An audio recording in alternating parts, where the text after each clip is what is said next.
po mga kababayan, ma'am sir, this is Jam, the Filipino channel na inyo pong lingkod. So today is August 18, 2026 at tayo ngayon ay papunta. Actually nandito na tayo, dito yan sa may Manila Doctors Hospital. Dito yan sa may United Nations Avenue. Alam mo nung weekend pa maulan? Bihira din, galunggong na lang ha, bihira din. Yung Dali lang po. isda na natanong natin, yung bangus nasa 270 pesos. Mga leaders natin at sabi niya na ayaw po maging proactive in helping the people. Mag-responde sa mga nagsumanay. Salamat ha, James. Si Wilfredo, sir, sa akin, tanggap na. Okay. Pero tanggap niya, pero bibili na raw ko siya ng nabangka. Para ko, parang yun normal na. Kasi mahirap na, may nasakyan ka. Continue straight at the first traffic light, then in 60 meters, keep left at the floor.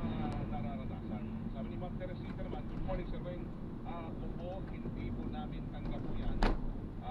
Siguro yung iba, tanggap po nila yan dahil wala, pusok sila eh. Hindi sila nababaha. Ganun ba? Baha ano? Bakit baha daw sa ibang iba saan sila sa kwarta nababaha? Si Christopher, hindi po namin tanggap yan dahil may corruption ho yan. Hindi ho dapat dinatanggap yung normal na ho yan, yung baha na lulubog ka. May dashboard cam pa pala, ano? Tanggap naman ni Kim. Siya, may dashboard cam ba yan? Ano? Pinaka-dashcam po siya pero cellphone lang. Cellphone lang. Cellphone lang. Wala pa po yung ano eh, yung talagang actually meron ako ito. Dashcam po talaga yan. Kaso nga lang di ko ginagamit dahil malabo. Di pa ako nakakabili na yung magandang klase.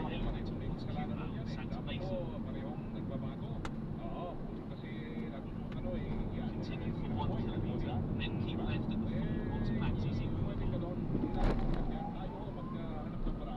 Sabi naman ni Bongbong, sabi niya, hindi po namin tanggap yan sa Gwen. Kung maayos na po ang paggawa ng mga flood control project at hindi mo talaga nawawala ko yung mga pera na yan, yung budgetan, hindi po magkakaganon kaya hindi ko tanggap yan o ang say ni Bongbong. Okay, samantalang, alas 11:09, tuloy lang text ninyo, Super Radio DCBT sa Facebook Live at sa ating YouTube channel, manood kayo dyan, tapos mag-komento ko yan at ang text ko rin natin, 0917594591.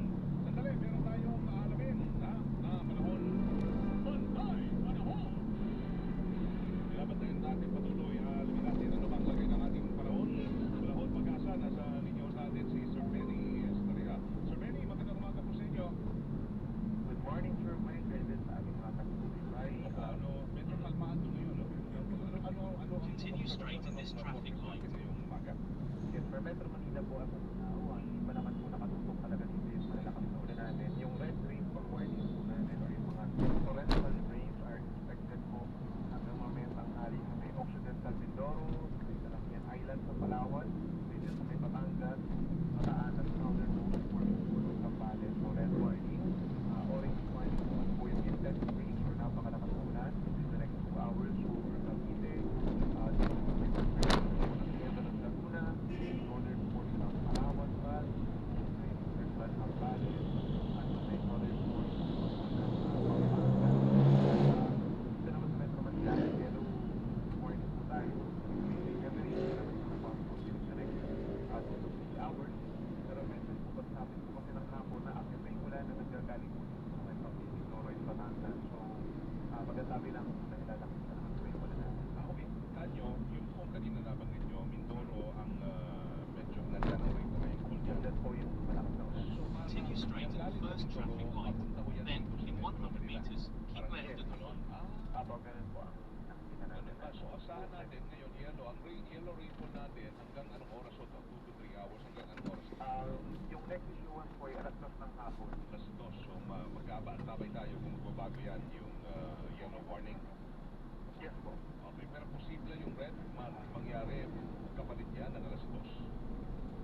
Yes po, ang projection natin may this afternoon upgrade tayo kung orange or red, the one po na umakyat itong cloudiness na nandito sa may Mindoro at Batangas. Okay, nandyan pa pala. Parang umiikot yan, no? Hindi nanulusa bigla-bigla, no? Yes, may konting, ang circulation po yung pagbihis nito, nakikita natin dito sa may West Philippine Sea. So, may LPE po dun sa may labas ng park, may West Philippine Sea. So, ito naman po ay moving papunta ng Southern China. In 60 meters, keep left at the full onto Maxi 01. Kasama po may influence sa pag-enhance slightly itong southwest pero hindi naman yung Continue tayo. for 900 meters, So, then abang turn naman right tayo, alas onto 2, kalmado Rio yung Mariners sa Avenue. Manila, pero yung iba, like Los Angeles and Mindoro, yung pagkakalaga. Okay, so mag-ingat pa rin ho tayo, maging handa. Mamayang hapon kung lalakas sa mga pagulan. Yes po, every 3 hours na update natin at magsimula yan dito sa may Southern Metro Manila then paakyat yung sa hapon. Yung LPA, may chance na maging bagyo ba yun? Continue Mataas straight yung at this chance, traffic meron na po light. tayong dalawang minomonitor na LPA. No? Yung isa po ay nasa labas nga ng park dito sa may West Philippine Sea at yung isa ay nandito sa may Philippine Sea naman sa may silangan po ng Northern Luzon which is 1,100 kilometers away. Parehong mataas ang chance na within 24 hours magiging bagyo. So pag naging bagyo na sa loob ng park, ito po ay tropical depression na natawagin Nene at yung estimated na kanyang movement ay hilagang kanluran, meaning moving towards Taiwan naman po ito. Palabas.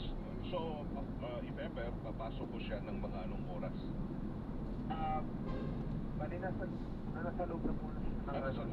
nasa loob na siya ng bar tapos papunta siya ng direction po ng Taiwan. Continue Yung straight part pa at rin the naman first po ng traffic bar. light. So, Then, ngayon in hanggang 400 Thursday, meters, turn right. yun yung crucial time kung saan may minomonitor tayo na disturbance. Ito yung nasa area ng West Philippine Sea, kanyo. Apart from yung sa West Philippine Sea, say papuntang Southern China, itong Southern nasa may silangan po ng Luzon, ito yung papuntang Taiwan. Taiwan, okay. Wow, alright. Po. So, magiging maulan talaga tayo sa pwede ngayong buong linggo ito. Yes, because habang meron mga weather disturbance po tayong minomonitor sa paligid, is nandyan pa rin yung influence po ng habagat. So yung habagat yung magiging cause pa rin ng pagulan natin ng gawin. Parang nasa sandwich siya eh. Sa gitna ng dalawang LPA. Ayan, oo. May periods pa naman po na magiging maaraw naman paminsan-minsan, pero kapag nagkaroon talaga ng ulan, minsan lumalakas po ito. Salamat Sir Benny sa update na yan ha. Maging handa lang mo tayo ang publiko dito sa habagat at mga red, orange and yellow warnings. Salamat. Salamat po. Thank you Sir Benny Estareja. Weather specialist ho mula ho Mag-asa mga kapuso. Pantay! Panahon! Okay, yun yung mga... Anong say nyo? Yung sabi natin kanina, ito po ay may mga komento kayo rito. Sabi nyo nga, climate change. Nagbabago na ho talaga klima natin. Sabi ni 8374, tuloy ko lang bago tayo mag-break ha. Say 8374, new normal na po yan, Sir Weng. Hanggat ang mga tao, walang pakundangan naman sa pagtatapon ng basura. Pero new normal na lang talaga to tayo. Nagbago na ho ang ugali ng panahon. Sabi ni 5508, tanggap ko na po yan, malakas talaga ang importante, mabiliso ang mag-upan ng baha. Yan, sabi ni 8146, sabi niya, hindi ko po talaga tanggap In yan. 200 Kasi nga, meters, hindi ko turn na right onto ginagawa ng Gregorio solusyon. Marineta Ang Avenue. pagbaha, kawawa po ang mga Pilipino. Sa totoo lang, sabi ni 9859, hindi po namin tanggap yan ganyan kasi madaming dahilan yan eh. Marami may mga illegal logging, nagtatapo ng basura kung saan, illegal mining, kakabuo ng mga ating bundok, at saka yung mga flood at control at Into right those West Lane, projects na then yan. in 100 Yan ang sa inyo, meters, Jojo, turn hindi niya right. tanggap na new normal. Ito, hindi. Sabi ni 1768 naman, tanggap na ho natin mga Pilipino na may baha pag umulan ng malakas. Ang hindi natin tanggap po dyan ay yung mga trilyones na budget ho ng flood control. Anyari ho sa mga yun, hindi na control ang pagbaha. Tapos konting ulan lang, baha agad. O, di ba? Sabi ni Dennis, na Maynila ho yan, hindi niya tanggap. New normal yan. O, yung mga pagulan, okay lang mo yan. O, sabi ni 7678, 77, wala ho kasi tayong disiplina. Kaya, tanggapin na natin ito. Kaya tayo binabaha. Kaya tanggap ko na ho, kailangan natin disiplina para hindi natin maranasan yung mga pagbaha. Sabi naman ni 0516, tama ho ang sinabi ng Pangulo kayo. Epekto na rin ho yan ng climate change. So tanggap ko na ho yan na ang matinding pagbaha, dulot ng sama ng panahon ay new normal na sa buhay ho ng mga Pilipino. Sabi naman ni 4471, tanggap na dahil sa titiho ng climate change, gawin solusyon, itapon ng tamang basura ng bawat isa. Sabi ni 7796 naman, posible new normal na ho yan due to climate change. Pero hindi ibig sabihin na hindi tayo maghanap ng solusyon. 5826, sabi niya, normal daw ho kasi tayo rin naman ho ang Into right nagpapabaha. West Lane, Dahil then nga turn naman, right ano ba onto nangyari? Gregorio Ayan, Marineta tayo Avenue. disiplina disiplinado. Lalo na ho sa pagtatapon ng basura. Hindi pa sa ibang bansa disiplinado ang mga tao para hindi sila mataha. So yan, ang tinatanong natin ay ito ang kasagutan ninyo ha. Tanggap niyo ba o hindi na ang matinding makapagbaha dulot ng sama ng panahon ay new normal na sa buhay natin mga Pilipino at dapat tayo na ang mag-adjust ho dito. 43% say nila, oo, tanggap na namin ho yan. New normal na ho yan. Pero ang nagsabi na hindi ho new normal yan kasi bakit pa tayo naglaan ng mga proyekto para sa flood control tapos ganyan, binaba 57%. Hindi nila tanggap na new normal na ho. Ito pong matinding pagbaha dulot ng sama ng panahon. Di daw nila tanggap 57%. Sa unang bahagi ng anong sa inyo, lamang ang mga nagsabi na hindi nila tanggap na yan ay new normal na dapat tayo mag-adjust. Ano ang sa inyo? Habol-habol sa ating Facebook Live, Super Radio DCBB lamang. Puntaan magkomento na dyan ngayon, ha? Sandali, pabalik tayo, labanan ng fake news. Dapat totoo, In Elora. 100 meters, turn right Alas into traffic light. 11:18 na ho ng umaga. Wait, de la Peña. Sa anong sa inyo? DZBB, Balitang Totoo.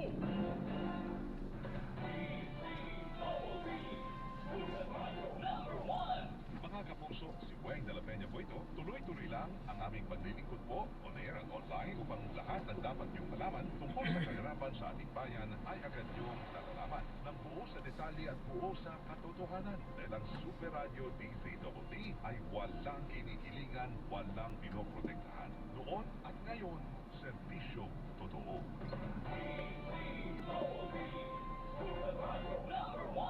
Ang food supplement na made from high-quality organic spirulina, Genesis Organic Spirulina, ay available online at Mercury Drug Outlets. Mahalagang paalala, ang Genesis Organic Spirulina ay hindi gamot at hindi dapat gamitin panggamot sa anumang uri ng sakit. Ang lamig! You have arrived at your Sarap destination. ng feeling. Everest Air Diyan na lang sa may poste, bago dumating yung poste. Siyempre, Ito. Everest Air Conditioning. Sige po. Bayad na, no? Opo, ingat po. God bless po. Salamat din po. Bringing quality and wellness closer to home. Health, wellness and energy saving. Everbest from Everest. Tulong sa natural na init na pagmamahal. Natural na kaligayahan. Express Love Natural. Gamit ang honeymoon tea. Itanong ang honeymoon tea sa Suki Pharmacist. Talagang 9 pesos bawat sachet. SRP. Sige po. Makikita ito sa Mercury Drugstore, Watson's, Southstar, DCB, Genetica at iba pang butika.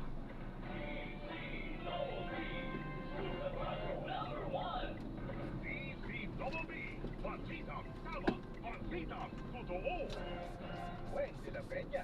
Sa anong sa In inyo? 300 meters, turn right Balik into ko tayo sa destination. anong sa inyo ngayong puro Martes na at 18 ng Agosto 2026. Minsan sinabi ng Pangulo na ang matinding pagtulad, lalakas na bagyo na nagdudulot ng pagbaha, yung normal na ho sa buhay ng mga Pilipino. Kaya Ayan, ganito so, talaga ang buhay Na-drop natin. na natin sila. Maraming salamat po sa panonood. Hanggang sa muli. Ingat. God bless. At makapaghanda dahil Paalam po hindi muna. naman Tapos maiwasan sumatrabaho. mga bagyo at sama ng